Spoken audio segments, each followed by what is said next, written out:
नमो अरिहन्ताणं नमो सिद्धाणं नमो आयरीयाणं नमो वज्रायाणं नमो लोये सवसाहुणम् ऐसो पंचणमोकारो सर्वपावप्रणाशिनो मंगलारं च सर्वेसिं परमं हवै मंगलम्। तो ये जो चैप्टर है देवशास्त्र गुरु, ये किसके आधार पे लिखा गया है? ये पिछली क्लास में हमने देखा था कि ये जो रत्नगण श्रावकाचार्य जी है उसके आधार पे लिखा गया शास्त्र चैप्टर है, जिसमें पहले ही अध्याय में सम्यक दर्शन अध्याय जो है फर्स्ट फर्स्ट अध्याय, उसमें सम्यक दर्शन अध्याय में पहली सम्यक दर्शन की पात्रता ये बताई, जो सच्चे देव शास्त्र और गुरु पे श्रद्धान रखता है, उन पे विश्वास करता है, उनकी पूजन करता है, उनकी भक्ति करता है, वो जीव सम्यक दृष्टि है। तो ये यहां से शुरुआत हुई। और सम्यक दर्शन की पात्रता क्या है? सच्चे देव शास्त्र गुरु पे श्रद्धान।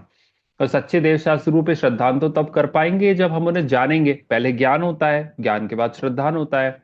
तो ज्ञान कैसे हो? तो देव कौन है, शास्त्र कौन है, गुरु कौन है, उनकी परिभाषाएं आगे के श्लोकों में आचार्य श्री ने दी।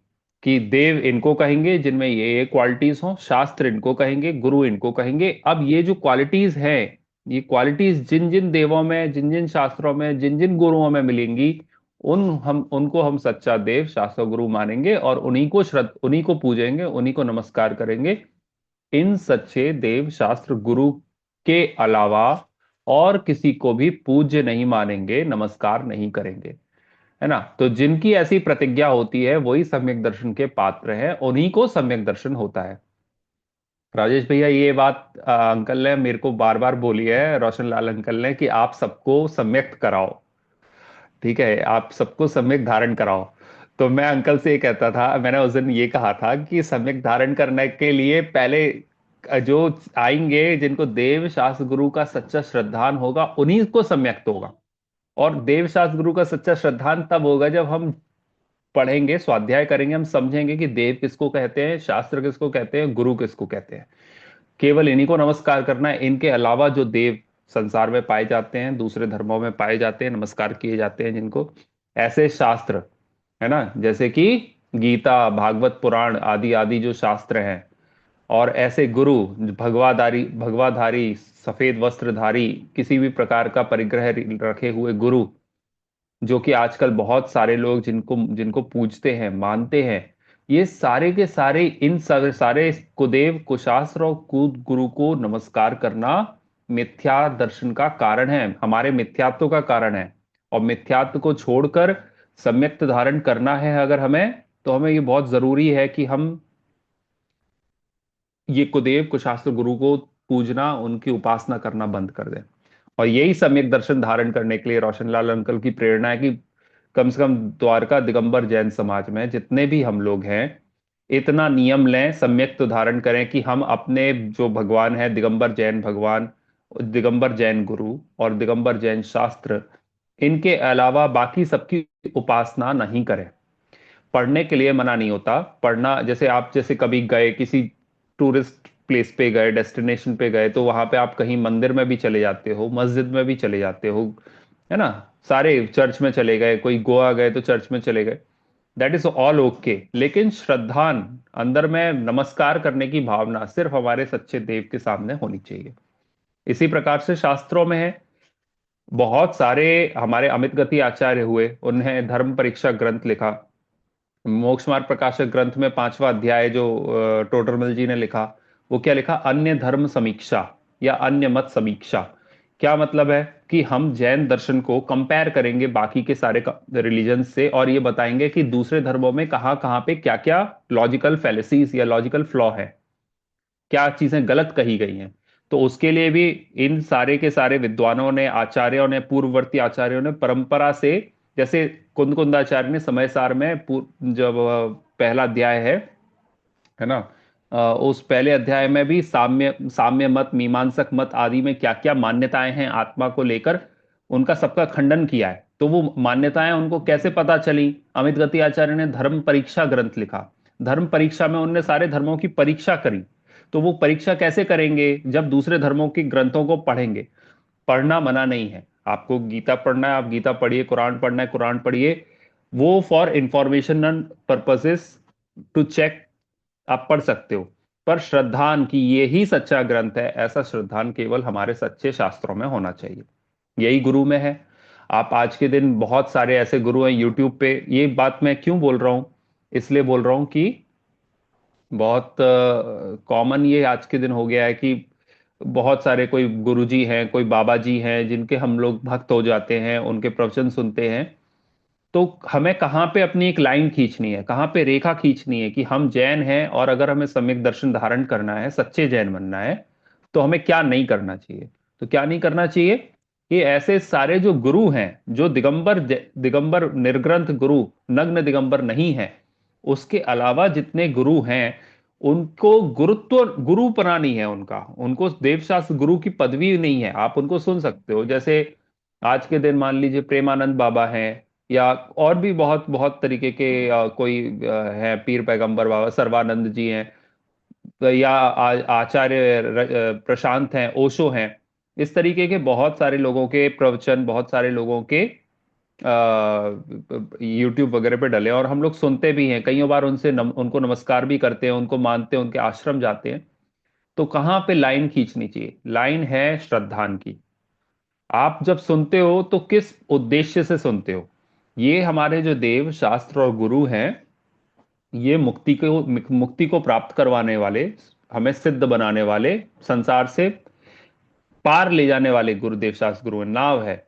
तो जहां हम पारलौकिक सुख की बात करते हैं, परमानेंट सुख की बात करते हैं, जहां पे हम ये बोलते हैं कि हमें संसार में नहीं रहना, हम किसी ऐसे पुरुष की शरण में जाना चाहते हैं जो हमें इस संसार से तार दे, वहां तो ये सच्चे देवशास्त्र गुरु काम के हैं, और इनके अलावा कोई दूसरा काम का नहीं है। पर जहां पे लौकिक सुख की बात आती है, लौकिक शांति की बात आती है, तो कोई मेडिटेशन गुरु है, वो आपको बोलता है आंखें बंद करके बैठिए और आप ये करिए, आप वो करिए, दैट इज ऑल्सो ओके। क्यों? क्योंकि आप उस समय उस गुरु का श्रद्धान लौकिक गुरु के रूप में कर रहे हैं। जैसे आपका टीचर होता है, जो आपका टीचर आपको क्लास में जो मैथ साइंस फिजिक्स कुछ पढ़ाता है, कोई योगा पढ़ाता है, कोई मेडिटेशन पढ़ाता है, तो उनको यथा योग्य उनका नमस्कार श्रद्धान आप गुड मॉर्निंग गुड इवनिंग करके करोगे, नमस्ते करोगे, पैर भी छूलोगे, दैट इज ऑल ओके। कहाँ लाइन, कहाँ खींची हुई लाइन, कहाँ ड्रॉ करनी है? ये समझना है कि ये जो गुरु हैं ये मेरे लौकिक गुरु हैं, पारलौकिक गुरु नहीं है। ये हमारे अध्यात्म के मार्ग के गुरु नहीं है। हमारा अध्यात्म जो है, आत्मा का जो मार्ग है, अपने आप को समझने का मार्ग है, उसमें तो सच्चे देव शास्त्र गुरु के अलावा और किसी का श्रद्धान नहीं होना चाहिए। बहुत क्लियर बाउंड्री है। तो ये समझ के, और हमें अपने अपने आप का श्रद्धान ही, अपने सच्चे देवता गुरु का ही श्रद्धान करना है, आध्यात्मिक मार्ग में, पारलौकिक मार्ग में, मोक्ष के मार्ग में। फिर संसार की चीजें चलती रहेंगी, संसार में आप दोस्तों के साथ जा रहे हो, फैमिली के साथ जा रहे हो, बहाई टेम्पल है, अक्षरधाम टेम्पल है, सबको जाना चाहिए, देखने लायक चीज है, अच्छी बनाई है, चले जाइए। पर वहां पे आने के बाद ऐसे भाव नहीं आने चाहिए, अरे कितने बढ़िया देव हैं, कितनी अच्छी मूर्ति है। वो भाव आ गए, उनको पूजने का भाव आ गया कि ये भगवान और हमारे भगवान, मंदिर तो मंदिर होता है, भगवान तो भगवान होते हैं, तो इनको भी नमस्कार कर लो। यहां पे ये मिथ्या दर्शन हो गया। जैन दर्शन इसके लिए मना नहीं करता, कट्टर नहीं है इस बात का कि आप कहीं पे भी मत जाओ, आप कुछ मत करो। श्रद्धान में कट्टर है। श्रद्धान में ये बोलता है कि आप नमस्कार आदि क्रियाएं केवल देव शास्त्र गुरु के प्रति ही करोगे। नमस्कार में कौन सा नमस्कार? पारलौकिक नमस्कार या आध्यात्मिक नमस्कार। तो जैसे हम अपने गुरुओं के पैर छूते हैं, टीचर्स हैं हमारे, उनके टीचर्स के पैर छू लेंगे, उनको नमस्ते कर लेंगे, उनको ग्रीटिंग कार्ड्स दे देंगे टीचर्स डे पे, है ना, रोजेस दे देंगे, वो सारा का सारा आदर सत्कार बिल्कुल जायज है, क्योंकि वो लौकिक फील्ड का है, मटेरियल वर्ल्ड का है ना। आपको सोशल लाइफ में जीना है तो ये सब करना पड़ेगा।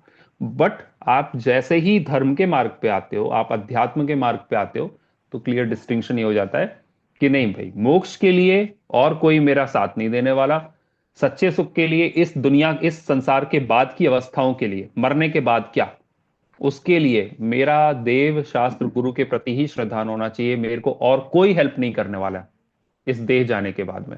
ये क्लियर श्रद्धान होगा तो आपको कभी मिथ्यात्व का पाप नहीं बंधेगा, आप सम्यक के रास्ते पे रहोगे। ठीक है, ये बात क्यों कही? ये बात इसलिए, एक्स्ट्रा बात इसलिए उठ गई थी क्योंकि आजकल बहुत ज्यादा एक वो हो गया है, चलन हो गया है कि अरे हम नहीं मानेंगे, हम इनको नहीं सुनेंगे तो लोग क्या कहेंगे। हमें सारे धर्मों का सम्मान करना चाहिए, हमें सारे गुरुओं का सम्मान करना चाहिए, इस तरीके की मान्यता भी आ गई है। कॉन्स्टिट्यूशन में कहा है सारे सर्वधर्म समभाव होना चाहिए। वो सारी चीजें गलत नहीं है। एक होता है प्रैक्टिकल वर्ल्ड, सोशल वर्ल्ड, जहां पे हमें सारी चीजें करनी चाहिए। हम सोसाइटी में हैं, कोई सेलिब्रेशन हो रहा है, कर सकते हैं। पर उसमें भी फिर एक चीज देखनी चाहिए, जैसे लोहड़ी हो रही है ना, दीपावली या लोहड़ी पे इस तरीके का जो उत्सव मना रहे हैं, तो क्या प्रॉब्लम है लोहड़ी मनाने में? अरे वो हिंसा का कार्य है, जहां पे आग जल रही है, जहां पे लकड़ियां जलाई जा रही हैं, और जहां पे अंदर में ये मान्यता जगी हुई है कि यहाँ पे किसका, उसका, प्रहलाद ने हिरण्यकश्यप का दहन हो रहा है, होलिका का दहन हो रहा है, हिरण्यकश्यप की बहन। तो ऐसी जो हिंसा की मान्यता है, उसका पाप लगातार बंध रहा है। ऐसी क्रियाओं में शामिल नहीं होना है, ऐसे धर्म में शामिल नहीं होना है। जैसे जन्माष्टमी है, हम सब अपने बच्चों को राधा और कृष्ण बनाते हैं। ठीक है, इस हिसाब से ठीक है, क्योंकि आज चलन चल रहा है, आप सोसाइटी में रहते हो, आप बना लो। लेकिन अपने बच्चों को यह समझाना भी जरूरी है कि कृष्ण कोई भगवान नहीं है, ये जो है भगवान का ये रूप नहीं होता। भगवान कौन है? भगवान तो एक ही है, हमारे दिगंबर जैन भगवान जो हमारे जैन मंदिर में है। तो फिर ये कौन है? ये बहुत महापुरुष थे, महापुरुष थे। जैसे राम कौन है? मर्यादा पुरुषोत्तम, तो पुरुष है ना, पुरुषों में उत्तम है ना। तो राम जैसे मर्यादा पुरुषोत्तम थे, वैसे कृष्ण भी महापुरुष थे। बहुत सारे महापुरुष इस पृथ्वी पे और इस भारत देश में हुए हैं। हम सबका सम्मान करते हैं, हमें उनसे कोई प्रॉब्लम नहीं है। पर जब हम धर्म की बात करेंगे, मोक्ष मार्ग की बात करेंगे, तो भगवान सिर्फ एक है। कैसे हैं? नग्न दिगंबर। दो मुद्राएं उनकी हैं, या तो कायोत्सर्ग मुद्रा में होंगे, है ना, खड़े हुए, या फिर पद्मासन मुद्रा में होंगे। इन दो मुद्राओं के अलावा और कोई मुद्रा नहीं होती। कोई एक भी परिग्रह उनके शरीर पर नहीं होता। जो नग्न होंगे, दिगंबर होंगे, परिग्रह रहित होंगे, और जो इन दो अवस्थाओं में, दो मुद्राओं में पाए जाएंगे, सिर्फ वही हमारे भगवान हैं, इसके अलावा कोई अन्य नहीं। इस तरीके से बहुत क्लियर डिस्टिंक्शन हमारे ब्रेन में, हमारे माइंड में पहले हो जाना चाहिए कि क्या चीज सही है, क्या फॉलो करनी है, क्या नहीं करनी है। चलिए आगे चलते हैं। ये पिछली बार देव के सारे लक्षण पढ़े थे। ये देव कौन है? तो हमने बोला था कि हमें नाम से कोई प्रॉब्लम नहीं है। आप उनको बुद्ध कहो, वीर कहो, जिन, हरि, हर, ब्रह्मा, कुछ भी कहो, आप ब्रह्मा कह लो। आप बोलो महादेव है, तो हम बोलेंगे हमारे आदिनाथ भगवान कौन है? महादेव है ना। हमारे महावीर भगवान भी महादेव हैं। क्यों? क्योंकि देवों में देव हैं। जो देव हैं, 16 स्वर्गों के देव हैं, और सर्वार्थ सिद्धि तक के जितने देव हैं, वो देव भी जिनको नमस्कार करें, ऐसे जिनेंद्र देव, इसलिए वो महादेव हैं, देवों में देव हैं। वो हरि हैं। हरि, हरि मतलब, हरि कहते हैं कृष्ण को, विष्णु को, है ना। तो वो आप उनको कृष्ण कह लीजिए, विष्णु कह लीजिए। विष्णु क्या करता है? विष्णु का क्या करता है, मतलब क्या अगर हम बोलें कि ब्रह्मा विष्णु महेश, तो ब्रह्मा संसार की रचना, विष्णु संसार को चलाते हैं, महेश संसार का विध्वंस करते हैं। तो ब्रह्मा क्यों कहो? क्योंकि भैया हमारे भगवान उस समय से हैं जब जब ये संसार बना था, या जब संसार तो संसरण कर रहा है, लगातार है, कंटिन्यूअसली है। तो इसका मतलब ये है कि जब से है, तब से हमारे भगवान भी हैं। और तब से हमारे भगवान तब से हैं, इसलिए वो ब्रह्मा है। ये जब जब ये संसार चल रहा है, हमारे भगवान कंटिन्यूअसली इसको देख रहे हैं, और जैसा ये संसार है उसका स्वरूप कंटिन्यूअसली बता रहे हैं। विदेह क्षेत्र में अभी भी हमारे भगवान विराजमान है, तो इसलिए वो विष्णु भी हैं। और जब इस संसार का कभी अभाव होगा, छठा काल भी आ जाएगा, तब भी हमारे भगवान रहेंगे। इसलिए ब्रह्मा विष्णु महेश हमारे भगवान की उपाधि है। तो आप नाम कुछ भी ले लो, स्वरूप चेंज नहीं होना चाहिए। ठीक है, चलिए। फिर और क्या है देव के लक्षण? आप ये आपको, ये हिंदी पढ़ रहे हैं इसका। आप तो न, आप, ये श्लोक है, आपते नो छिन्न दोषेण सर्वज्ञेनामि गमे, सर्वज्ञेनागमेशिना भवितव्यम नियोगेन नान्यथा हाप्तता भवेत्। आप्त देव को दोष रहित मतलब वीतरागी सर्वज्ञ और आगम के ईश स्वामी हितोपदेशी होना चाहिए, नियम से नहीं अन्य प्रकार आपना हो सकता। तीन क्वालिटीज बता दी, वीतरागी होना चाहिए, सर्वज्ञ होना चाहिए और हितोपदेशी होना चाहिए। इसका डिस्कशन कर लिया था। वीतरागी किसको कहते हैं? जो 18 दोषों से रहित होते हैं। 18 दोष कौन से हैं? उसमें से कुछ बॉडीली दोष हैं, जैसे क्षुधा, तृषा, जरा, आतंक। ये क्या है? बॉडी को भूख प्यास लगती है, बुढ़ापा आता है, रोग होता है, निद्रा आती है, पसीना आता है। ये सारी चीजें क्या हो गई? ये शरीर से रिलेटेड हैं। कुछ मन से रिलेटेड व्याधियां हैं, राग, द्वेष, मोह, चिंता, रति आदि, है ना, शोक, विस्मय, स्मय, तो ये भय, ये सारी चीजें मन में उत्पन्न होने वाले दोष हैं। तो मन में और शरीर में उत्पन्न होने वाले जितने दोष हैं, इन दोषों से जो रहित हैं वो वीतरागी हैं, और वो हमारे भगवान हैं। फिर वीतरागता की आवश्यकता क्यों है? क्योंकि बताया था कि जो खुद सुखी नहीं होगा, वीतरागी ही सुखी है। जो खुद सुखी नहीं होगा वो दूसरों को सुख नहीं दे सकता। ऐसे 3 या 4 लॉजिक्स हमने डिस्कस किए थे। फिर सर्वज्ञता पे आए थे। सर्वज्ञ क्या है? जो सभी द्रव्यों को, उनके सभी गुणों को और उन सारे गुणों की पूर्ववर्ती, वर्तमान की और भविष्यवर्ती सारी पर्यायों को युगपत एक बार में साइमल्टेनियसली जानता है, उसको सर्वज्ञ कहते हैं। कैसे जानता है? प्रत्यक्ष, सीधे जानता है। मतलब कोई भी इंद्रियों के थ्रू नहीं, मीडियम के थ्रू नहीं जानता। कोई बीच में दलाल या कोई बीच में एजेंट नहीं है। जैसे हमारी इंद्रियां, हम कुछ भी देख रहे हैं, बीच में हमें एक कमीशन देना पड़ता है, हमारी इंद्रियों का सहारा लेना पड़ता है। तो उनके बीच में कोई भी एजेंट या कोई दलाल नहीं है। डायरेक्टली ज्ञान है आत्मा का, और डायरेक्टली वस्तु है जिसको हम ज्ञेय कहते हैं। तो ज्ञान और ज्ञेय दोनों आपस में एक दूसरे को, ज्ञान मतलब एक तरीके से आईना, दर्पण, और ज्ञेय मतलब दर्पण के सामने रखी हुई वस्तु। तो जैसे आईने या दर्पण के सामने रखी हुई वस्तु को झलकाने के लिए कुछ भी एक्स्ट्रा नहीं करना पड़ता, जो भी चीज उसके सामने आती है अपने आप दर्पण में झलकने लग जाती है। इसी प्रकार हमारी इस आत्मा का स्वभाव है कि जो भी चीज हमारे ज्ञान के सामने आएगी, वो ज्ञान के सामने आने वाली चीज को अपने आप ज्ञान झलका देगा, या अपने आप ज्ञान जान जाएगा। ठीक है, ज्ञान में ये कैपेबिलिटी है कि जो भी ज्ञान में के सामने आएगा वो ज्ञान उसको जान जाएगा। और क्योंकि सारी परतें, सारे पर्दे हमारे सर्वज्ञ भगवान के उससे हट गए हैं, सारे 8 कर्मों के पर्दे, तो उनका ज्ञान संसार में उनके अराउंड जो भी चीजें हैं, सबको, सभी आईने के सामने जैसी हैं उनके लिए, तो सभी चीजों को वो एक साथ जान पा रहे हैं। कहीं पे भी उनको जाने की जरूरत नहीं है जानने के लिए कि वो, मान लीजिए सिद्धशिला में बैठे हुए हैं और मध्यलोक में कुछ हो रहा है, तो सिद्धशिला से मध्यलोक आए, देखें, जाने, फिर ऊपर जाएं। इसकी जरूरत नहीं है। क्यों? क्योंकि तीनों लोग उनको युगपत एक जगह पे बैठे दिखाई दे रहे हैं। ज्ञेयों के पास उनको नहीं जाना पड़ता, वो अपनी जगह पे बैठे बैठे सब चीजें देख पाते हैं। आगे, सर्वज्ञ किन्हें कहते हैं? सूक्ष्म, सूक्ष्म परमाणुओं आदि, सूक्ष्म और स्थूल दोनों को जानते हैं। दूरवर्ती और पास में जितने भी पदार्थ हैं उनको जानते हैं। और अंतरित मतलब काल से दूर, पहले पास्ट के, फ्यूचर के, और बहुत पहले के और रीसेंट पास्ट के, दोनों को समान रूप से जानते हैं। ऐसा डिस्टिंक्शन नहीं है जैसे हमारी आंखों में रहता है कि हम 10 फीट 20 फीट, हाँ 10 फीट 20 फीट 30 फीट तक तो बहुत अच्छे से जान पाते हैं, उसके आगे हम नहीं देख पाते हैं। ऐसा उनके साथ कंडीशन नहीं रहती है। ठीक है, हितोपदेश। हितोपदेशक क्या है? कि जो हित का उपदेश देते हैं। द्वादशांग रूप आगम के मूल करता है, इसलिए आगम के स्वामी है। अब हमने कल पिछली क्लास में डिस्कस किया था, कंडीशन थी कि जो सर्वज्ञ है और जो वीतरागी है वही हित का उपदेश दे सकता है। हित मतलब क्या? सुख। तो सुखी होने का मार्ग कौन बता सकता है? पहली बात, कि जिसको किसी से राग या द्वेष नहीं है। राग या द्वेष होगा तो किसी को पूरी वजह से राग होगा, उसको कुछ और बताएगा, द्वेष होगा तो कुछ और बताएगा। और सर्वज्ञता होना जरूरी क्यों है? क्योंकि जब जानेगा नहीं खुद भी, तो कैसे दूसरों को सच्ची बात बताएगा, पूरी बात बताएगा। तो 2 कंडीशन रिक्वायर्ड हैं किसी को भी हितकारी बात करने के लिए। पहली बात, वो राग द्वेष उसके अंदर ना हो, वीतरागी हो। और दूसरा, सर्वज्ञ हो, सब कुछ जानता हो। जो वीतरागी और सर्वज्ञ है वही सच्चा हित का उपदेश दे सकता है। और हितोपदेश के कारण क्या होता है? हमारे जो तीर्थंकर भगवान है उनकी दिव्य ध्वनि खिरती है।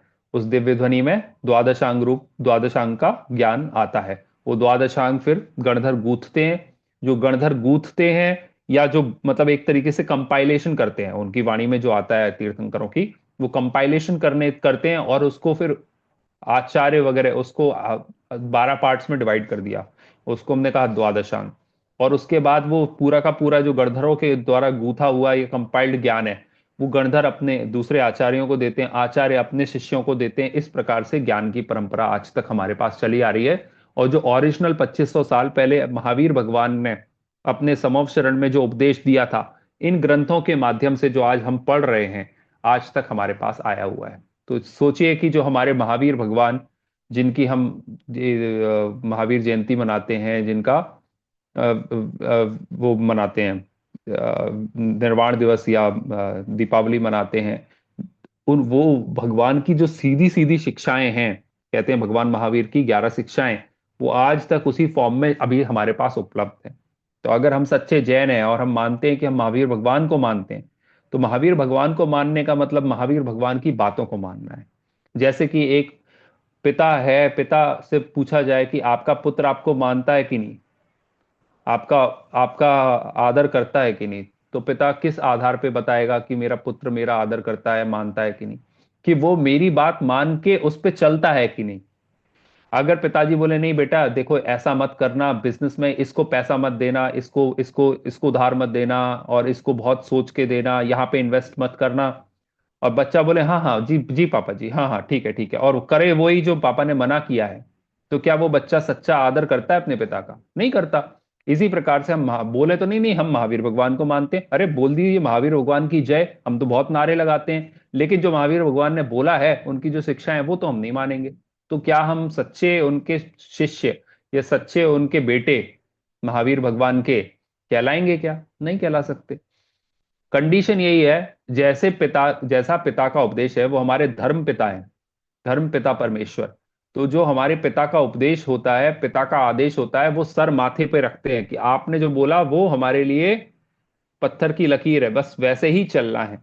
इसी प्रकार से महावीर भगवान का जो उपदेश शास्त्रों में लिखा हुआ है, उसका स्वाध्याय करके, उसको पढ़ के, उसका आत्मचिंतन करके अपने अंदर ऐसे बिठा लेना है कि यही एक सच्चा है मार्ग है, इसके अलावा और कोई मार्ग नहीं है। तब आपका ये सच्चा भक्तपना, सच्चा पुत्रपना हो पाएगा कि ये मैं सच्चा पुत्र हूं, मैं सच्चा जैन हूं, सच्चा भक्त हूं भगवान का, क्योंकि मैं उनकी सारी बातें मानता हूं। ठीक है, आगे चलते हैं। वीतरागता से, वीतरागता के कारण उपदेश अच्छा हो जाता है, सर्वज्ञता के कारण उपदेश सच्चा हो जाता है। अब ये लास्ट स्लाइड पिछली बार की देखी थी, किस क्रम से गुण प्रकट होते हैं, सर्वज्ञता पहले कि वीतरागता पहले। तो मैंने ये बोला था कि आप लोग सोचना इसके बारे में, आज थोड़ा सा डिस्कस करते हैं इसको, क्या है, किस क्रम से ये गुण प्रकट होते हैं। तीन गुण हैं, वीतरागता, सर्वज्ञता और हितोपदेश। सबसे पहले कौन सा प्रकट होगा? तो आंसर है इसका, सबसे पहले होती है वीतरागता। जब हम गुण स्थानों की बात करते हैं, पहले से लेके 14 गुण स्थान है, 14। और पहली बार भगवान जो बनता है वो 12वें गुण स्थान में बनता है, 12th गुण स्थान में। तो 12th गुण स्थान में क्या होता है? तो 12th गुण स्थान में वीतरागता आती है। सारे के सारे राग मोह जो कषाएं होती हैं, राग द्वेष मोह, सारी कषाएं समाप्त हो जाती हैं 10वें 11वें गुण स्थान में। और 10वें गुण स्थान से सीधे जब जंप करता है 12वें में, तो पूरा वीतराग हो जाता है, अंदर में एक भी दोष, अंदर 18 दोषों में नहीं रह जाता है, ऐसी वीतरागता पूरी प्रकट हो जाती है। वीतरागता होने के बाद फिर जीव 13वें गुण स्थान में जाता है, जब 12वें से 13वें में जंप करता है तो सर्वज्ञता प्रकट होती है ना। और जब जैसे 13वें में आता है, वीतरागता हो जाती है, सर्वज्ञता हो जाती है, तो उसके मुंह से उपदेश निकलता है। वो उपदेश हितकारी उपदेश होता है। तो जो सीक्वेंस हुआ वो हुआ, पहले वीतरागता, फिर सर्वज्ञता, और फिर हितोपदेश। रीजन क्यों? सर्वज्ञता को अगर हम वीतरागता के ऊपर रख देंगे तो क्या प्रॉब्लम होगी? प्रॉब्लम ये होगी कि सर्वज्ञता बहुत बड़ी क्वालिटी है, बहुत बड़ी ताकत है। क्या ताकत है? कि आपको दुनिया की सारी चीजें दिख रही हैं, आपको लोगों के मन में क्या विचार चल रहा है वो भी दिख रहा है, लोग आपके बारे में क्या सोच रहे हैं वो भी दिख रहा है, फ्यूचर में आपकी मूर्तियां कौन कौन तोड़ेगा ये भी दिख रहा है। तो जब सर्वज्ञ हो जाएंगे और वीतराग नहीं होंगे, तो उस किसी के प्रति द्वेष हो जाएगा, अरे देखो ये आदमी, ये तो मेरी मूर्ति तोड़ने वाला है फ्यूचर में। और जिसके प्रति राग होगा, अरे ये मेरा, इसको आगे बैठा लूंगा, अपनी सभा लगेगी ना अभी जब समोशरण लगेगा तो इसको मैं आगे बैठा लूंगा। इस प्रकार का राग और द्वेष हो जाएगा खड़ा। इसीलिए सर्वज्ञता बहुत बड़ी शक्ति है। तो जैसे बोलते हैं ना, जब शक्ति कब प्रकट होती है, पावर्स किसको दी जाती हैं, पहले उसका कैलिबर चेक किया जाता है कि क्या वो उस पावर को हजम करने की, झेलने की सामर्थ्य रखता है कि नहीं। हर किसी को चीफ मिनिस्टर और प्राइम मिनिस्टर या आर्मी चीफ नहीं बना दिया जाता। अगर किसी को भी चीफ मिनिस्टर प्राइम मिनिस्टर बना दिया जाए और वो पागल निकले तो वो देश का कबाड़ा कर देगा, है ना। तुरंत बोलेगा न्यूक्लियर मिसाइल छोड़ो, न्यूक्लियर बम पटक दो। तो किसी में सेंसिबिलिटी है कि नहीं, आपके पास इतनी पावर आ रही है, उस पावर को जुडिशियसली आप यूज करने की कैपेबिलिटी रखते हो कि नहीं, ये कैसे पता चलेगा। ये क्वालिटी है वीतरागता की, कि आपको कोई राग द्वेष नहीं है, कुछ भी हो जाए आप बिल्कुल अपने मन में शांत हो, आप अपनी आत्मा में निमग्न हो। अब क्वालिटी आ गई है, अब तुम सर्वज्ञता को हैंडल कर सकते हो। तो पहले वीतरागता आएगी, वीतरागता आने के थोड़ी देर बाद, कुछ टाइम बाद सर्वज्ञता आएगी, और सर्वज्ञता और वीतरागता का कॉम्बिनेशन जैसे ही आ गया, फिर आपका जब समवशरण लगेगा, जैसे वीतराग और सर्वज्ञ तो भगवान महावीर हो गए थे 66 दिन पहले ही, और फिर 66 दिन तक दिव्य ध्वनि नहीं खिरी, और फिर दिव्य ध्वनि खिरना स्टार्ट हुई। तो हितोपदेशपना कब होता है, दिव्य ध्वनि खिरने के समय से हितोपदेशपना स्टार्ट हो गया। दिव्य ध्वनि को ही हितोपदेश कहा। तो 66 दिन पहले वीतराग सर्वज्ञ हो गए थे, लेकिन क्योंकि दिव्य ध्वनि नहीं खिरी थी, इसलिए वो हितोपदेशी पना नहीं आया था, वो हितोपदेशी पना दिव्य ध्वनि के खिरने से आ गया। तो हितोपदेश थर्ड नंबर पे लास्ट में आएगा, और ये तीनों क्वालिटीज जब प्रकट हो जाएंगी तो हम कहेंगे ये सच्चे देव या भगवान बन चुके हैं। अरहंत परमात्मा को ही हम भगवान कहते हैं नॉर्मली। और सिद्ध भगवान में हितोपदेश की क्वालिटी नहीं रहती। क्यों नहीं रहती है, क्योंकि उनका शरीर नहीं है। उपदेश कैसे होता है, उपदेश शरीर के माध्यम से, मुंह के माध्यम से होता है। जिनका शरीर ही नहीं रह गया उनका उपदेश बंद हो गया, और उपदेश बंद हो गया तो वैसा देवपना नहीं रह गया। कैसा देवपना जो इसमें कहा, ये देव किस मुख्यता से कहा, जो देव संसार में देखे जा सकते हैं, उपदेश देते हैं, उनमें से कौन सच्चा देव है उसके आधार पे कहा। तो उनमें हमारे अरहंत परमात्मा जो शरीर सहित हैं, जो सर्वज्ञ हैं, वीतरागी हैं, और उपदेश भी देते हैं, समवशरण में दिव्य ध्वनि खिरती है, उनको सच्चा देव कहा। तो इसका क्या मतलब ये है कि सिद्ध भगवान सच्चे देव नहीं है? नहीं, ऐसा मतलब नहीं है। वो संसार से पार हो चुके हैं, वो सर्वज्ञ भी हैं, वो वीतरागी भी हैं, पर उनका शरीर नहीं रह गया, इसलिए उपदेश देने की कैपेबिलिटी ही खत्म हो गई। और इसलिए उनको उस इस देव की जो तीन क्राइटेरिया है उस पर हम नहीं तौल सकते। तो वो भी देव हैं, इसलिए हमारे यहाँ परमात्मा की दो डेफिनेशन दी, सकल परमात्मा और निकल परमात्मा। सकल मतलब शरीर सहित, निकल मतलब शरीर रहित। इस प्रकार के दो परमात्मा हैं, दो देव हैं। अरहंत भी देव है और सिद्ध भी देव है। लेकिन जो ये डेफिनेशन यहाँ पे देव की दी है वो अरहंत परमात्मा के लिए दी हुई है। सिद्ध परमात्मा के लिए इसमें हितोपदेशी गुण नहीं रहेगा, कम हो जाएगा। चलिए आगे चलते हैं। सही गलत बताइए जो हमारी, आप देखिए अभी तक का जो लेक्चर हुआ, इसका 5 मिनट में आपका टेस्ट है। सही गलत बताना है, जो हमारी मनोकामना पूरी कर दे वह देव है। सही है कि नहीं? कि हम पदमपुरा जी जाएंगे, महावीर जी जाएंगे, तिजारा जी जाएंगे, तो क्या क्या मिलेगा हमें वहां पे? मनोकामनाएं पूरी हो जाएंगी। धागा बांध के आएंगे कि चवर बांध के आएंगे? चवर चढ़ा के आएंगे ना वहां पे। और क्या मांग के आएंगे कि भगवान आपके दर पे आया हूं, चंदा प्रभु भगवान। हाँ, नैया लगाओ पार। हाँ, चांद खेड़ी के चंदा चांद खेड़ी के चंदा प्रभु भगवान, महावीर जी के महावीर भगवान, आप हमारी नैया पार लगाओ। ये नैया पार भी तो क्या, मोक्ष थोड़ी ना मांगने जाते हैं भैया वहां पे। क्या मांगने जाते हैं? संसार की चीजें, छोटी छोटी परेशानियां हमारी दूर हो जाएं, थोड़ा पैसे की कमी है, बच्चा नहीं हो रहा है, जॉब में प्रॉब्लम आ रही है, हेल्थ प्रॉब्लम्स आ रही हैं, ये प्रॉब्लम्स लेके जाते हैं हम भगवान के पास। और यही हमारी मनोकामनाएं होती हैं कि ये चीजें, प्रॉब्लम्स हमारी दूर हो जाएं। तो ये मनोकामनाएं पूरी कर दे वो देव हैं क्या? नहीं। क्यों नहीं कर सकते देव पूरी? क्योंकि जिसके वीतरागता प्रकट हो गई है उसको ना किसी से राग है ना किसी से द्वेष है। और बिना राग और द्वेष के ऐसे अंदर में परिणाम ही नहीं आते उस जीव के कि किसी की कोई हेल्प करी जाए या किसी का कुछ बुरा किया जाए। तो वो निर्मम हो चुके हैं। हमारे भगवान का एक पर्यायवाची है, शब्द सुनने में गलत लगता है, लेकिन ये नियमसार जी में आया है। निर्मम, निर्मम बोलते हैं, निर्मम हत्यारा। निर्मम मतलब जिसके अंदर ममता खत्म हो गई है, किसी के प्रति ममता नाम की ममत्व या ममता रह नहीं गई है, ऐसे हमारे भगवान है। सोचिए। तो जिन पैराडॉक्स। भगवान, हाँ पैराडॉक्स है, सोचिए। अब हम अपने बच्चों का नाम निर्मम रख दें तो पॉसिबल नहीं है। लेकिन देखिए, हमारे भगवान का स्वरूप है, वो समझना पड़ेगा। स्वरूप तो यही है कि हमारे भगवान में ममता का अस्तित्व नहीं है। जहां ममता या ममत्व नहीं है, वो अपने भक्तों पे उपकार क्यों करेंगे, उनकी मनोकामनाएं पूर्ण क्यों करेंगे? इसलिए जो मनोकामनाएं पूरी कर दे वह देव नहीं है। सेकंड क्वेश्चन, जो हमारी पूजा से प्रसन्न हो जाए वो देव है क्या? नहीं। तो फिर बहुत नाच नाच के पूजन करना कि नहीं करना? नहीं। इसका उत्तर क्या है? नाचना हमारी भक्ति से होता है। नाचने का काम, जैसे हम बारात में नाच रहे हैं, बारात में जाते हैं तो नाचते ना सब, दूल्हे के सामने नाच रहे हैं, घोड़े के सामने नाच रहे हैं, तो बारात में नाच रहे हैं, तो क्या दूल्हे को खुश करने के लिए नाच रहे हैं? नहीं। वहां अपनी मस्ती में नाच रहे हैं। तो जब दूल्हे को खुश करने के लिए नाचोगे, उससे कुछ मिलने वाला है, दूल्हे के सामने नाचेंगे तो वो मेरी कुछ हेल्प करेगा, इस भावना से नाचोगे, तो तुम सच्चे दोस्त नहीं हो। सच्चे दोस्त हो तो अपनी खुशी से अपने दोस्त की खुशी में नाचोगे। इसी प्रकार से भगवान के सच्चे भक्त हो तो तुम्हारे पैर भगवान के सामने कोई अच्छा भजन भक्ति चल रही हो और तुम्हारे पैर ना थिरके, ऐसा हो नहीं सकता। वो अपने अंदर की भक्ति उमड़ेगी और हम नाचेंगे। भगवान को खुश करने के लिए नहीं नाचेंगे। और भगवान अपने नाचने से, अपनी पूजा से प्रसन्न होने वाले भी नहीं है, क्योंकि फिर से वही वाली बात कि वो वीतराग है। थर्ड, जो एग्जाम में पास करा दे वो देव है।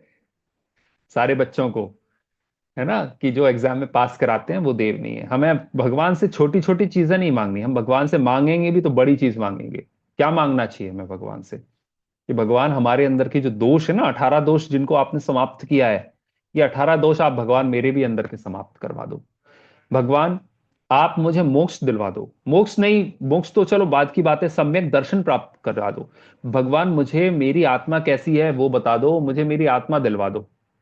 बस इतनी छोटी छोटी चीजें नहीं मांगनी है आपको, बड़ी बड़ी चीजें मांगनी है। सीधे हम छोटे मोटे, आप बहुत बड़े हो, आप इतने शक्तिशाली हो, आपसे क्या एग्जाम में पास होने जैसी छोटी सी चीज मांगू? आपसे तो मैं ये मांगूंगा कि हमारा संसार का अभाव ही हो जाए, ना कोई एग्जाम रहे, ना कोई स्कूल रहे, ना कुछ रहे। इस तरीके की पर वो तो भक्ति का निर्मम है, लेवल वो भी भी। नहीं देंगे। हाँ, वो भी नहीं देंगे। लेकिन हाँ बिल्कुल, बहुत अच्छी बात है, बट अपन लेवल की बात कर रहे हैं अभी। हम जो जो नीचे छोटी चीजें मांग रहा है उससे बोलेंगे बड़ी चीज मांगो, और जो बड़ी चीजें मांग रहा है उससे बोलेंगे भगवान तो तुम्हें दे ही चुके हैं। भगवान ने तो तुम्हें ज्ञान दे दिया, शास्त्र दे दिए, अब शास्त्र पढ़ो और भगवान की बात मानो, तो तुम्हें सब मिल ही जाएगा। उसको उस लेवल पे पहुंचाएंगे। फिर उसको सब, वो जब बड़ी चीजें मांगेगा, भगवान से बोलेगा भगवान आप सम्यक दर्शन दे दो, भगवान आप मोक्ष दे दो, भगवान आप मुनिपना दे दो, तब हम उससे बोलेंगे, या तब हम क्या बोलेंगे, तब शास्त्र जी में महाराज जी आचार्य श्री बोलेंगे उनसे कि देखो, एक द्रव्य दूसरे द्रव्य का करता नहीं है, भगवान आपका कुछ नहीं कर सकते हैं, चाहे भी तो कुछ नहीं कर सकते हैं। ऐसा संसार का स्वतंत्र इंडिपेंडेंट स्वभाव है। हर एक आदमी अपने में खुद कैपेबिलिटी लिया है कि वो अपना काम खुद करेगा, कोई दूसरा उसकी हेल्प नहीं कर सकता। तो जब ऐसा स्वरूप है, ये भगवान ने खुद कहा है, भगवान की वाणी में आया, भगवान खुद कह रहे हैं मैं तुम्हारा कुछ नहीं कर पाऊंगा, तुम्हें खुद अपना करना है। तो फिर उसके बाद उसको समझ में आता है, अच्छा यही भगवान का उपदेश है, चलो फिर मेरे को अपने आप ही करना है। फिर वो अपने मार्ग पे लग जाएगा, अपने आप पर पुरुषार्थ अपना जग जाएगा, उसके अंदर का पुरुषार्थ, उसके अंदर का करेज, उसके अंदर की सच्ची समझ। और जो खुद का पुरुषार्थ अंदर जो जगा लेता है, खुद के अंदर में जिसकी सच्ची समझ बैठ जाती है, वो आदमी अपने आप ही मोक्ष प्राप्त कर लेता है, अपने आप ही सम्यक दर्शन प्राप्त करता है। सम्यक दर्शन प्राप्त करने के बाद मुनि बन जाता है, आरिका बन जाती है। और उसके बाद कालांतर में एक भव, दो भव, तीन भव, 15 भव बाद मोक्ष प्राप्त कर लेते हैं अपनी अपनी योग्यता अनुसार।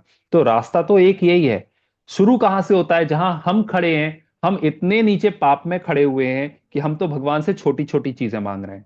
हर लेवल के लोग हैं। एक तो ऐसे लोग हैं जो भगवान से नहीं मांगते और अन्य देवी देवताओं से मांगते हैं, बोलते हैं हमारे हमारे भगवान तो खुद ऐसे बैठे हुए बिना कपड़ों के, इनके पास तो खुद ही नहीं है कुछ देने के लिए, तो लक्ष्मी जी से ही मांगना पड़ेगा पैसा। तो बिना लक्ष्मी जी की पूजा के पैसा थोड़ी ना मिलने वाला है। और सरस्वती जी की पूजा करेंगे तो ज्ञान मिलेगा, वो भी हमारे भगवान के पास नहीं है। तो कुछ लोग तो इस लेवल के जैन हैं जो कि नीचे दूसरी देवी देवताओं के पास जाते हैं कुछ मांगने के लिए। कुछ थोड़ी सी समझ जागृत हुई कि नहीं भैया, हमारे सच्चे देश शास्त्र गुरु को ही मानना है, दूसरों को नहीं मानना। ये पहला हमने कहा व्यवहार सम्यक तो हो गया, मतलब पहली समझ, आप एक सीढ़ी ऊपर चढ़ गए। व्यवहार सम्यक्त की सीढ़ी पे आ गए। व्यवहार सम्यक्त मतलब आपने बोला सच्चे देव शास्त्र गुरु को ही मानेंगे, दूसरों को नहीं मानेंगे। फिर हम भगवान, अब भैया दूसरों से तो मांगना नहीं, लक्ष्मी जी से मांगते थे कल तक तो हम पैसा, अब हमें पैसा तो आज भी चाहिए, तो अब किससे मांगे? अब हम अपने भगवान से मांगेंगे। तो अब सेकंड सीढ़ी पे आ गए, भगवान से पैसा मांग रहे हैं, भगवान से स्वास्थ्य मांग रहे हैं कि मेरे को रोग हो गया, है ना, द्रौपदी को चीर बढ़ायो, सीता प्रति कमल रचायो, अंजन से किए अकामी, तुम दुख दूर करो, है ना। हाँ, दुख दूर, दुख मेटो अंतर्यामी। तो ये अब भगवान के पास इस लेवल पे आ गए। फिर थोड़ी सी और समझ जागी, अब तीसरी सीढ़ी पे आएंगे। क्या जागी? कि भगवान तो छोटी छोटी चीजें हैं, ये तो मांगने लायक भी नहीं है, भगवान देते भी नहीं है, भगवान तो हम भगवान से बड़ी चीज मांगे। तो कौन सी थर्ड सीढ़ी कौन सी है? हम भगवान, आप हमें और कुछ नहीं, जन्म जन्म का साथ दीजिए, हर जन्म में मैं जैन हूं ये दे दीजिए। और क्या दे दीजिए? आपकी संगति में रहूं, आपके पास रोज दर्शन करने आऊं, गुरुओं की संगति में रहूं, खराब संगति में ना जाऊं, ऐसी अच्छी भावनाएं, ऐसे पुण्य के परिणाम लेके जाता है जी। वो तीसरी सीढ़ी हो गई। फिर चौथी सीढ़ी क्या है इसके ऊपर? कि भगवान मैं अभी से आपसे मांग ही रहा था, मुझे अभी तक ये पता ही नहीं था कि ना आप देते हो ना मैं आपसे ले सकता हूं, क्योंकि सारे जीव स्वतंत्र हैं, कोई किसी का कुछ नहीं कर सकता। तो आपने जो ये ज्ञान का मार्ग बताया है, जो शास्त्रों में लिखा है, अब मैं उसकी स्वाध्याय करता हूं। मुझे समझ में आ गया है कि कोई किसी का कुछ नहीं कर सकता। आपका उपदेश सुन के मैं इस मार्ग पे खुद ही आगे चलूंगा, अपने पुरुषार्थ से खुद सम्यक दर्शन प्राप्त करूंगा, आत्मा को की अनुभूति करूंगा, खुद मुनि बनूंगा और खुद मोक्ष प्राप्त करूंगा। ऐसी जो फोर्थ स्टेज आ गई, वो सच्चा सम्यक दर्शन है या निश्चय सम्यक दर्शन है। तो पहले स्टेज, पहली दूसरी तीसरी चौथी ऐसी सीढ़ियों पे चढ़ना है। तो जो पहली सीढ़ी पे खड़ा हुआ है उसको चौथी सीढ़ी का उपदेश नहीं देना, उसको ये नहीं बोलना कोई कुछ नहीं करता, भगवान कुछ नहीं करते, उसको तो ये बोलना है कि तुम लक्ष्मी जी की पूजा नहीं करो, हमारे भगवान सब देंगे, पैसा भी मिलेगा, पुण्य, इतना पुण्य बंदेगा तुम्हें पैसा भी मिलेगा, आओ तो मंदिर, आओ तो पूजा तो करो, करो स्वाध्याय, तुम्हारी इंटेलेक्ट जगेगा, सरस्वती की पूजा करने की जरूरत नहीं है। स्वाध्याय करोगे, तुम्हारे राग द्वेष कम होंगे, इतना पुण्य बंधेगा, तुम्हारा इंटेलेक्ट, तुम्हारी आईक्यू शार्प होगी, तुम्हारी मेमोरी शार्प होगी, सब होगा। फिर वो आएगा यहाँ पे दूसरी सीढ़ी पे, व्यवहार सम्यक्त की सीढ़ी पे, कि मैं अब और किसी को नहीं मानूंगा, सच्चा देव शास्त्र गुरु वो ही मेरे हैं। तो व्यवहार सम्यक्त तो धारण करो, दूसरी सीढ़ी पे तो आओ, पहली छोड़ के। फिर उसके बाद जब वो दूसरी सीढ़ी पे अच्छे से स्थित हो जाएगा कि अब मैंने दूसरे देवी देवताओं को, किसी भी गुरुओं को मानना बंद कर दिया है, अब केवल अपने भगवान सच्चे देवशास्त्र गुरु को ही मानता हूं, सेकंड सीढ़ी, इसको हम क्या कहा? व्यवहार सम्यक्त की सीढ़ी। फिर उसको बोलेंगे नहीं भैया, छोटी मोटी चीजें मत मांगो, अभी तक तुम पैसा मांग रहे हो भगवान से, अब तुम थोड़ा और ऊपर बढ़ो, अब मोक्ष मांगो भगवान से। फिर जब वो तीसरी सीढ़ी पे आएगा कि भगवान संसार में कुछ नहीं रखा, संसार में तो सब ऐसे ही है, सबको मरना है, मरना सबको एक दिन, अपनी अपनी बार वैराग्य की भावनाएं भाएगा, है ना, 12 भावनाएं भाएगा, और बोलेगा कि भगवान बस मुझे आप मोक्ष दे दो, भगवान मैं आपके भरोसे बैठा हूं, मुझे सम्यक दर्शन दे दो। फिर उसको समझाएंगे नहीं भैया, स्वाध्याय करो, स्वाध्याय में क्या लिखा है देखो, सारी सारे उत्पाद व्यय द्रव्य युक्तम सत, सत कैसा है? उत्पाद व्यय द्रव्य युक्त है। और कैसा है? हाँ, कि स्वरूप, संसार का स्वरूप कैसा है? कि सब ऑटोमेटेड व्यवस्था है, सारे द्रव्य अपना अपना काम कर रहे हैं, एक द्रव्य दूसरे द्रव्य का कर नहीं सकता है, ऐसा महावीर भगवान का उपदेश है, जो अनेक अनेक आचार्यों ने अपने ग्रंथों में लिखा है। इनको पढ़ो, इनको पढ़ोगे तो तुम्हें समझ में आएगा। महावीर भगवान के पास समव शरण में जो लोग गए थे, महावीर भगवान के सामने हाथ जोड़ के खड़े थे कि भगवान आप हमें तार दो, भगवान उनको उनके सामने ही कह रहे हैं कि मैं तुम्हारा कुछ नहीं कर सकता, तुम्हें अपना काम खुद ही करना पड़ेगा। God helps those who help themselves, बहुत पुराना इंग्लिश प्रोवर्ब है। क्या कहता है? गॉड उन्हीं की मदद करता है जो खुद की मदद करते हैं। इसका मतलब गॉड कुछ मदद नहीं करता, आपको खुद की मदद खुद ही करनी है। सच्चा, ये फोर्थ स्टेज है। अब ये समझ में आ जाता है, फिर वो जीव अपने पुरुषार्थ में उतर जाता है कि भगवान आपकी तो मेरे अंदर भक्ति, अच्छा तो भगवान ने क्या किया?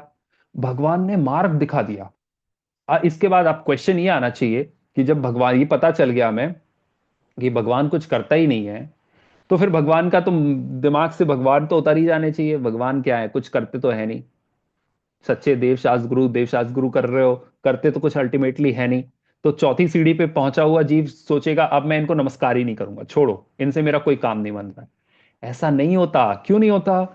क्योंकि जो क्रिकेटर बनना चाहता है, जिसने क्रिकेट की पूरी ट्रेनिंग शॉट्स देख के, विराट कोहली और सचिन तेंदुलकर के शॉट्स देख के की हो, जो अपने घर में उनके पोस्टर्स लगाता हो, वो केवल आके केवल इतनी बात कह दें कि तुम में कैपेबिलिटी है, तुम खुद कर लोगे, इससे सेटिस्फाई हो जाता है और नमस्कार करता है और thank you thank you thank you करता है ना? क्यों करता है? क्योंकि जो अपने आदर्श हैं, जैसा हमें बनना है, उनका केवल एक मोटिवेशनल स्पीच बहुत होता है।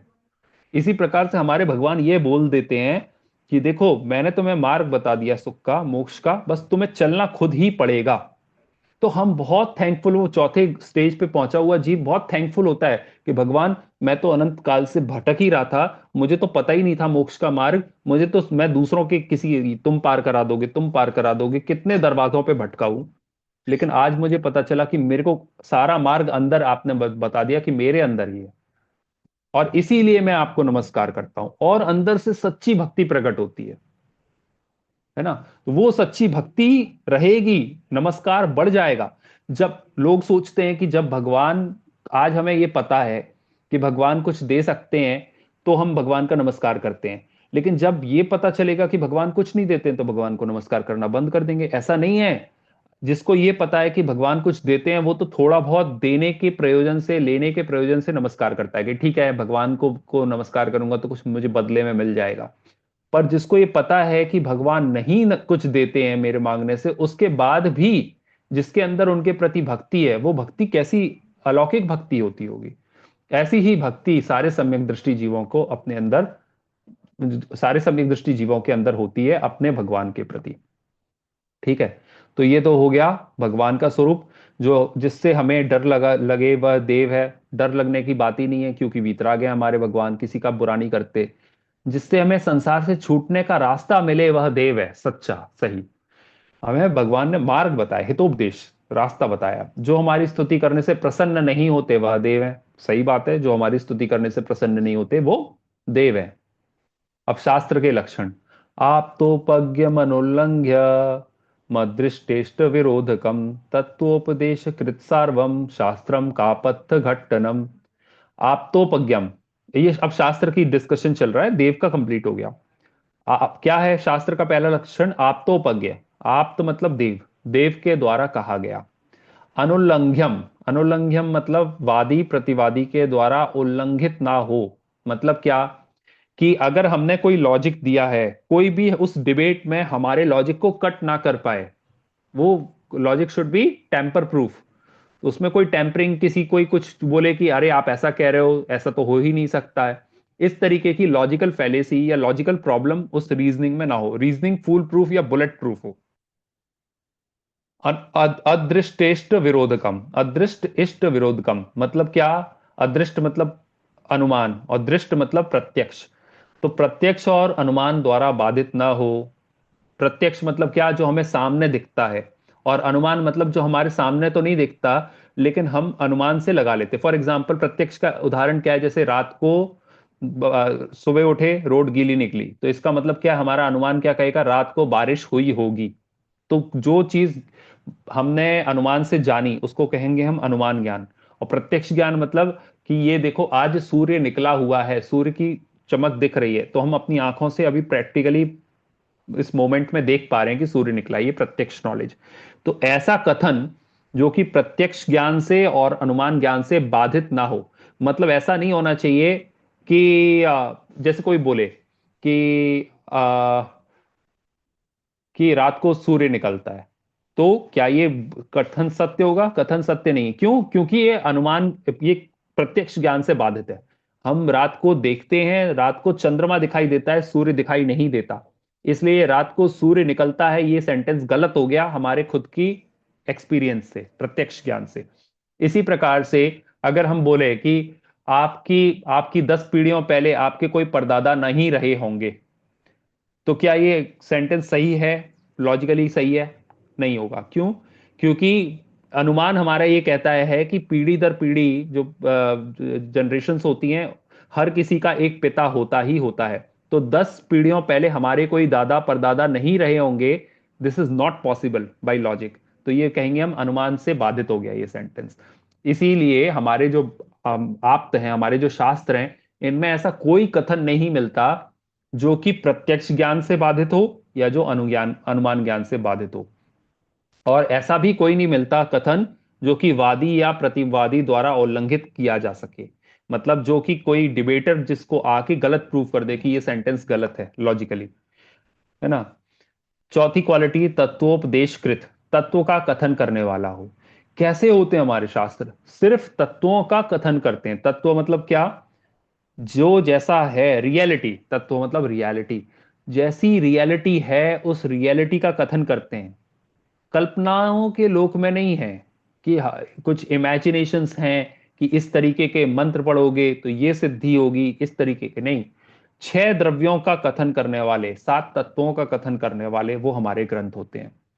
कि रियलिटी ये है कि संसार 6 द्रव्यों से बना हुआ है। जीव है, पुद्गल है, द्रव्य धर्म अधर्म आकाश काल है, इनसे संसार बना है। ये जीव है, अजीव है, आश्रम बंध संवर निर्जरा मोक्ष है, ये मोक्ष का मार्ग है। ये रियलिटीज हैं जिनके बारे में हमारे शास्त्रों में उपदेश दिया हुआ है। सार्वम, सब जीवों को हितरूप हो। हमारे शास्त्रों में जैनों के लिए कोई कथन नहीं है कि जैनों को ऐसा करना चाहिए। किसके लिए कथन है? जीव मात्र के लिए कथन है। जीव मतलब कौन? केवल मनुष्यों के लिए कथन नहीं है।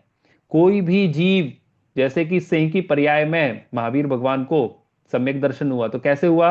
2 चारण रिद्धिधारी मुनिराज आए और वो सिंह जो वहां पे बैठा हुआ था, मांस खा रहा था, उसको उपदेश दिया। कौन सा उपदेश दिया? यही उपदेश दिया, भगवान के द्वारा बताया हुआ, शास्त्रों में लिखा हुआ उपदेश कि तुम तो आत्मा हो। तो वो सिंह जो शेर है, शेर के लिए भी हितकारी हो गया। शेर को भी सम्यक दर्शन की प्राप्ति में वो निमित्त हो गया। इस कारण से उसको कहा हमारे शास्त्र सार्व हैं, सभी जीवों को हितकारी। आप बोलोगे कि मक्खी मच्छर वगैरह तो शास्त्र पढ़ नहीं सकते, उनके लिए हितकारी है कि नहीं है? क्योंकि हमारे शास्त्रों में अहिंसा का वर्णन किया गया है। सारे जीवों की, किसी को भी मारना नहीं है, सारे जीवों की रक्षा का उपदेश दिया गया है, अभय दान का उपदेश दिया गया है। इसलिए छोटे छोटे जीवों के लिए भी हमारे शास्त्रों में लिखा हुआ जो धर्म है वो हितकारी है, हित रूप है, इसलिए सार्व है। कापत्थ घट्टनम, 5वीं क्वालिटी, 6वीं क्वालिटी, कापत्थ घट्टन। कापत्थ मतलब होता है कुपथ। कुपथ मतलब रॉन्ग, रॉन्ग रोड, गलत रास्ता। मिथ्या मार्ग का निषेध करने वाला हो। हमारे शास्त्र हमेशा गलत रास्ते का विरोध करते हैं। इसलिए जो मैंने बताया था स्टार्टिंग में, धर्म परीक्षा ग्रंथ लिखा गया तो हमारे शास्त्र में क्या लिखा? धर्म परीक्षा शास्त्र में ये 5 7 10 रास्ते, ये सारे गलत रास्ते हैं। इन गलत रास्तों में क्यों गलत है उसका लॉजिकल रीजनिंग दी हुई है। तो सही रास्ता क्या है? सही रास्ता ये है। तो सारे गलत रास्तों से मतलब जो गूगल मैप्स है, गूगल मैप्स क्या करता है? सही रास्ता दिखाता है? नहीं, केवल सही रास्ता नहीं दिखाता, आपको गलत रास्ते भी बताता है कि ये गलत रास्ता है, इस पे जाओगे तो घर नहीं पहुंच पाओगे, ये भी इंडिकेट करता है। और ये भी इंडिकेट करता है कि ये रास्ता सही है, इस पे जाओगे तो पहुंच जाओगे। तो दोनों का, दोनों, आप अस्ति से बोलोगे तो सही रास्ता दिखाता है, नास्ति से कथन करोगे तो सारे गलत रास्तों को गलत बताता है। ठीक है। तो ये हमारे शास्त्र सारे गलत रास्तों को, रास्ता काय का, मार्ग काय का, शास्त्र बना ही ये इसलिए है कि मोक्ष तक हमें पहुंचना है। हमारा हित या हमारा सुख तो मोक्ष है। तो मोक्ष तक पहुंचाने का रास्ता ये शास्त्र बताते हैं। और मोक्ष तक जो जो भी रास्ते मोक्ष तक नहीं पहुंचाते हैं उनका, उनको खंडित करते हैं। तो हमारे शास्त्रों में क्लियर लिखा हुआ है कि यो किसी भी तरीके के यज्ञ हवन विधि से किसी भी प्रकार का पुण्य भी बंद नहीं होता, मोक्ष नहीं होता। इसलिए सारी पुण्य हवन क्रियाएं केवल हिंसा की ही कारण है। इसलिए इनको बुरा जानकर, पाप जानकर छोड़ देना चाहिए, लिखा है शास्त्र में। तो क्या आपको एक गलत रास्ते से बचा लिया शास्त्र ने कि कभी भी होम हवन नहीं करना, यज्ञ नहीं करना? क्यों? क्योंकि उसमें आहुति होती है, जीवों की हिंसा होती है। जो जीवों की हिंसा पाप का कारण है, वो पाप बांधने का निमित्त है। जो चीज पाप, जिससे पाप बंध रहा है, वो मोक्ष का या पुण्य का या देवगति का कारण हो ही नहीं सकता। इसलिए ये गलत गलत रास्ता है, इस गलत रास्ते पे तुम मत चले जाना। ऐसे हमारे शास्त्र ने हमें इंगित कर दिया, इंडिकेट कर दिया। लास्ट, शास्त्रम, शास्त्रम मतलब शास्त्र है। तो शास्त्र के 1 2 3 4 5 6 6 क्वालिटीज बताई। आप्तोपज्ञ, आपने बोला हुआ हो। अनुल्लंघ्य, उल्लंघन नहीं किया जा सके, उसको काटा ना जा सके उस लॉजिक को, जो कि जो भी सेंटेंसेस शास्त्र में लिखे हैं, वो वादी या प्रतिवादी, डिबेटर, जो दोनों साइड के डिबेटर्स हैं, वो कोई भी उस सेंटेंस को, शास्त्र को काट नहीं सकता, रॉन्ग नहीं प्रूव कर सकता। अदृष्टस्थ विरोधकम, मतलब प्रत्यक्ष और अनुमान से, दोनों से बाधित नहीं है। जो भी हम देखते हैं, एक्सपीरियंस करते हैं, लॉजिक से भी फील करते हैं, रैशनैलिटी से फील करते हैं, किसी भी इस तरीके के कंक्लूजन को शास्त्र बाधित नहीं करते। ठीक है। तत्वोपदेशकृत, तत्व का उपदेश करते हैं, फालतू की यहां वहां की बात नहीं करते। हमारे शास्त्र जो रियलिटी है, जो कि हम हमारा प्रयोजन है मोक्ष को प्राप्त करना, उस मोक्ष को प्राप्त करने के लिए जो हमें जानने की जरूरत है, उसी चीज का कथन करते हैं, यहां वहां की बातों का कोई कथन नहीं करते। जो भी रियलिटी है, ये तीन लोक कैसा है, कर्म कैसे हैं, जो भी रियलिटी में एग्जिस्ट करता है, सिर्फ उसी का कथन करते हैं।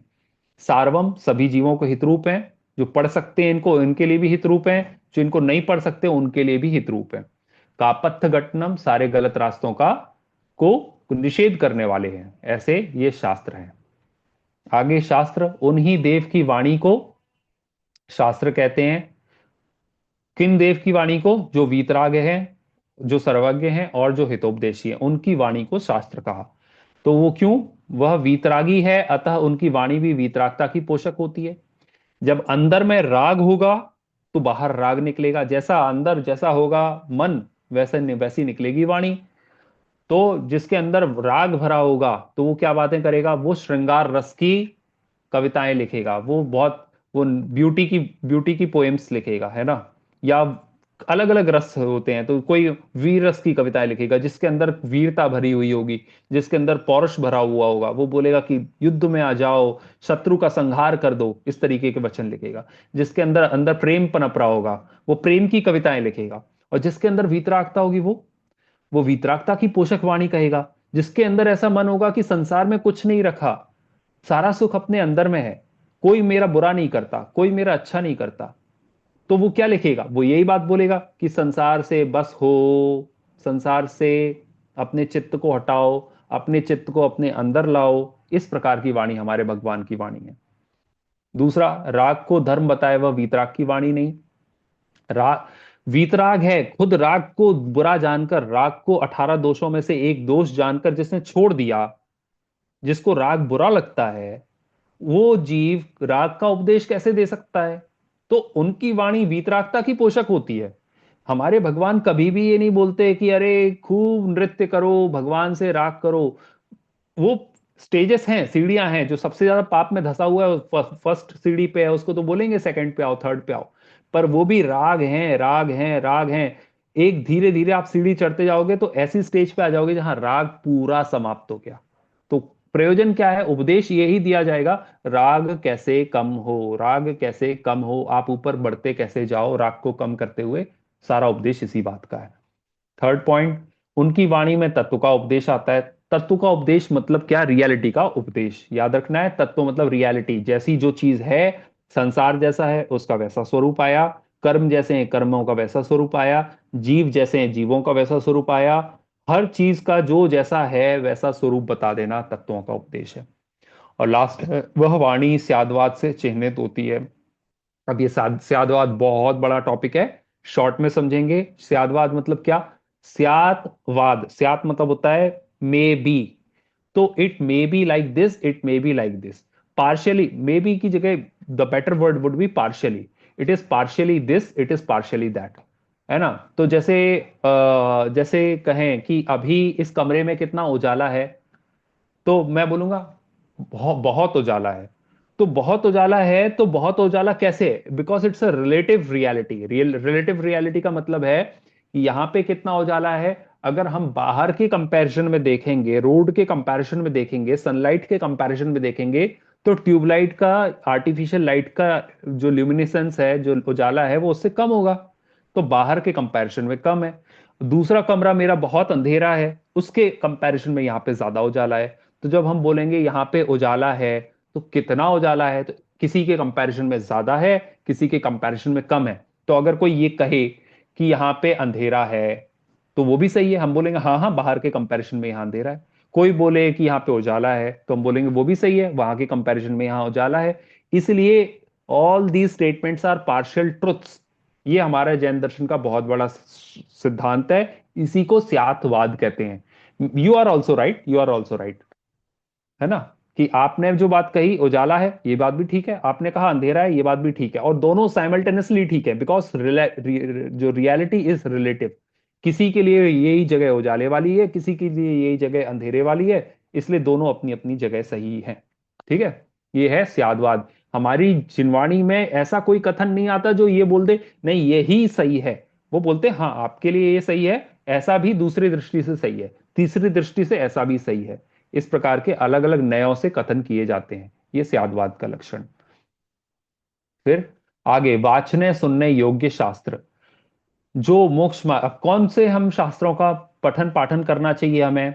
तो उसका उत्तर है जो मोक्ष मार्ग का प्रकाश करें, मोक्ष मार्ग को दिखाएं, जो राग द्वेष मोह भावों का निषेध करें, साक्षात अथवा परंपरा से वीतराग भाव का पोषण करें, श्रृंगार हिंसा युद्ध का पोषण ना करें, अतत्व श्रद्धान का पोषण ना करें। 5 कंडीशन दी हैं। ये कंडीशंस मोर और लेस सेम ही है जो अभी तक हमने डिस्कस करी हैं। कि शास्त्र कौन से सुनने चाहिए? पहला, जो मोक्ष मार्ग का प्रकाश करे। हमें ये याद रखना चाहिए कि अध्यात्म के मार्ग पे या धर्म के मार्ग पे हम आए हैं तो आए क्यों हैं? सच्चे सुख को प्राप्त करने के लिए। सच्चा सुख कहाँ पे है? मोक्ष में है।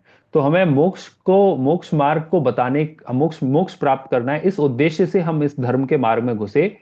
इसलिए जो शास्त्र हमें पढ़ने हैं वो मोक्ष को बताने वाले होने चाहिए। तो पहली कंडीशन है मोक्ष मार्ग का प्रकाश करें।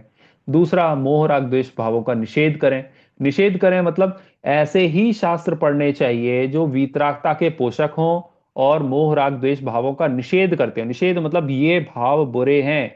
कोई भी शास्त्र हमारे जैन दर्शन में ऐसा मान्य नहीं हो सकता जो ये बोले कि राग कभी कभी अच्छा होता है, द्वेष कभी कभी तो अच्छा होता है, कभी कभी तो आपको मार देना चाहिए जीवों को, कभी कभी तो आपको किसी जीव से राग करना चाहिए। तो जैसे जैसे उसमें बात आई, गीता का उपदेश है कि हे अर्जुन, तुम ये क्षेत्र में खड़े हो, यहाँ पे तुम्हारे जो ये संगी साथी हैं ये भी आत्माएं हैं, तुम इन पे प्रहार करो, ये मर भी जाएंगे तो केवल शरीर का नाश होगा, इनकी आत्माओं का नाश नहीं होता, क्योंकि आत्मा अजर अमर है। तो लग तो ऐसा रहा है कि सच्चा उपदेश है, लेकिन बात क्या हो रही है?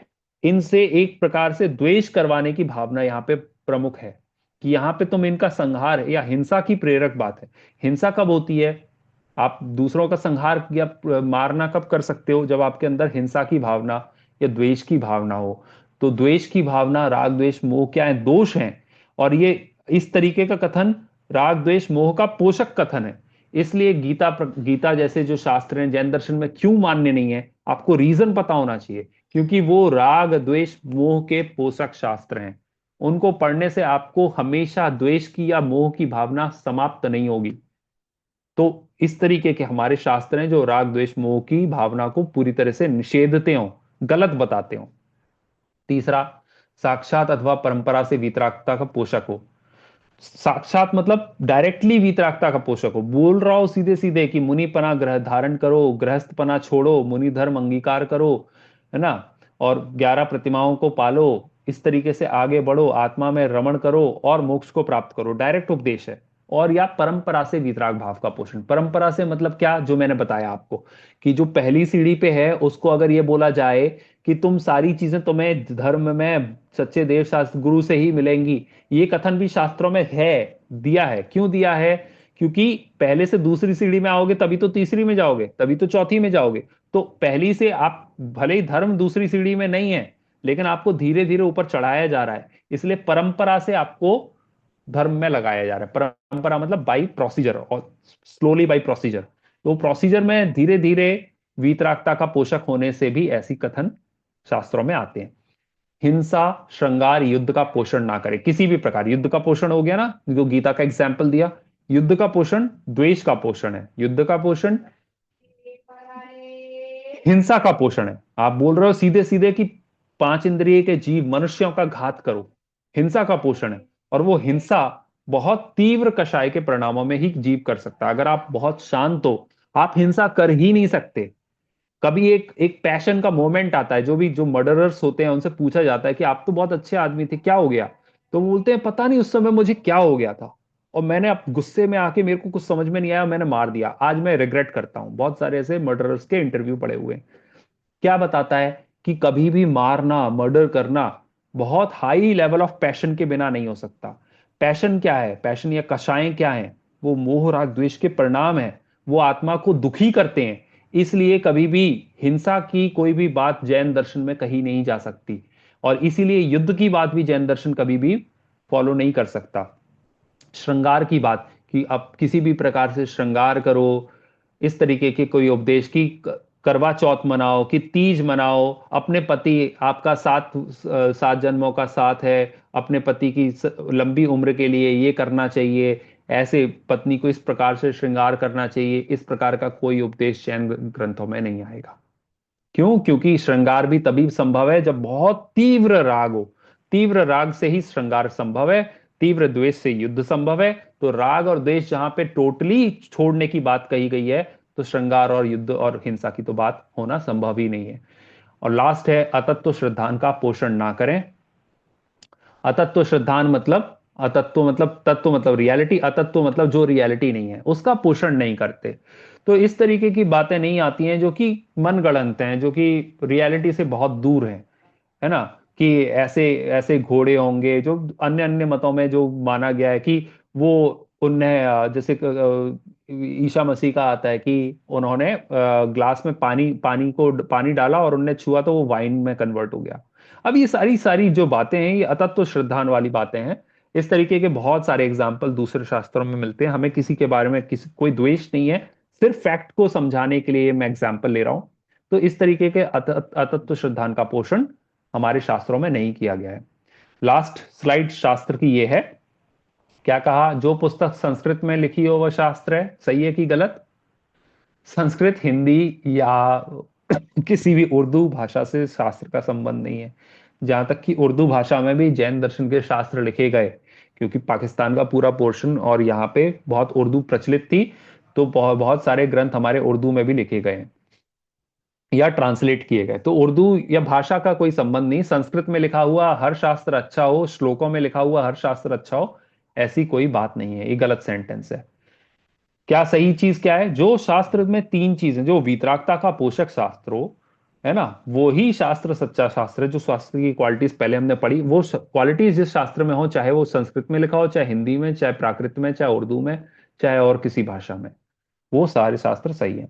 जो बहुत पुरानी हो वह शास्त्र है, 1000 साल से। अब लोगों का लॉजिक होता है, उपनिषद तो इतने साल पहले लिखे गए, वेद 3500 साल पहले लिखे गए, वो तो सबसे पहले अपौरुषेय कहते हैं वेद को, जो इंसानों ने लिखे ही नहीं, भगवान ने लिख के दिए हैं। ऐसे ऐसे ग्रंथ हैं वेद, तो वो तो सही होंगे ना, सबसे पुराने हैं। प्राचीनता से सही होने का, गलत होने का कोई संबंध नहीं। जरूरी नहीं कि जो मान्यता प्राचीन है, हम तो हजारों सालों से ऐसे करते आ रहे हैं। भारतीय संस्कृति में तो हमेशा से ही ऐसा होता है। तो इसका मतलब ये नहीं कि जो होता आया है वो हमेशा सही हो सकता है गलत होता आया हो। आपको अपना लॉजिक लगाना है और आपको अपनी टेस्ट करना है उस चीज का कि ये सही है या गलत है, उसके बाद उसको अडॉप्ट करना है। तो शास्त्रों में भी यही बात लागू होती है कि पुराना है इससे सही नहीं होता, नया है इससे खराब नहीं होता। आज भी शास्त्र लिखे जा रहे हैं, कई सारे शास्त्र हैं जो कि वीतरागता के पोषक हैं, और जो बिल्कुल सच्चे महावीर भगवान का जो अनवरत मार्ग चलाया है, उसी उसी धारा को आगे बढ़ा रहे हैं। तो आपको धारा पकड़नी है, तो वो वीतरागता की धारा उस शास्त्र से पोषित हो रही है कि नहीं। जो मोटी हो वह शास्त्र है। छोटे छोटे तो 15 पेज का जो ग्रंथ है, 20 पेज का जो ग्रंथ है, वो तो ग्रंथ है ही नहीं। जो कम से कम 500 पेज का तो होना चाहिए, तभी हम उसको ग्रंथ की मान्यता देंगे, ऐसा नहीं है। जो वीतरागता का पोषण करे वही शास्त्र है। फोर्थ, हाँ ये बात सही है, जो वीतरागता का पोषण करे वो ही शास्त्र है। जो राग का पोषण करे, द्वेष का पोषण करे, युद्ध का पोषण करे, हिंसा का पोषण करे, वो शास्त्र नहीं है। 5वां, जिसे भगवान ने लिखा हो वह ही शास्त्र है। अब ये थोड़ा टफ क्वेश्चन है। भगवान ने डायरेक्ट तो कुछ नहीं लिखा, भगवान ने जो ज्ञान दिया वो गणधरों ने गूंथा, आचार्यों ने लिखा, आचार्यों के बाद और उनके और मुनियों ने भी लिखा, उसके बाद पंडितों ने भी लिखा है। उससे कि कौन लिख रहा है, इससे शास्त्र कुशास्त्र की बात नहीं आती। शास्त्र हैं, चाहे वो मुनिराजों ने लिखे हों, चाहे फिर पंडितों ने लिखे हों, वो सारे शास्त्र शास्त्र माने जा सकते हैं। कंडीशन क्या है वीत रागता के पोषक होने चाहिए।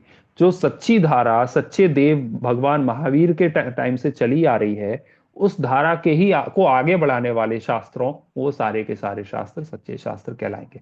चलिए, यहां तक आज हो गया शास्त्र का कंप्लीट। नेक्स्ट क्लास में गुरु का करेंगे। आज का डिस्कशन भी थोड़ा सा आउट ऑफ द टॉपिक भी चला गया था, स्टार्टिंग में काफी देर हमने वो डिस्कस किया, इसलिए कंप्लीट नहीं हो पाया ये टॉपिक। नेक्स्ट क्लास में कर लेंगे। आज की क्लास बस यहीं पे एंड विराम देते हैं। जिनवाणी स्तुति करेंगे। निज निधि निज में बताई, यह अनंत उपकार है। इसके लिए जिनवाणी माँ को वंदना शत बार है। वंदना शत बार है। 9 बार नमोकार मंत्र पढ़ेंगे।